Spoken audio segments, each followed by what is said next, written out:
Ayan mga boss, tapos na yung ginawa kong miniscoop na speaker box. Dalawang miniscoop na speaker box. I-12 yan mga boss. Wala pang accessories, lagyan pa yan ng accessories mga boss. Ayan o.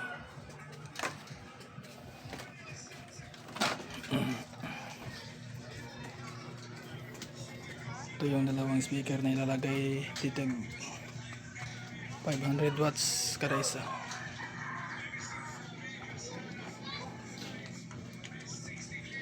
Nabili ko ito sa Lazada, nagkahalagang 1.8 kada isa.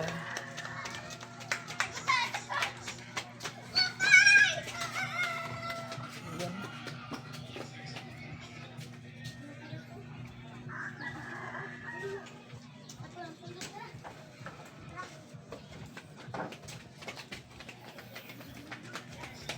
Ready na to mga boss.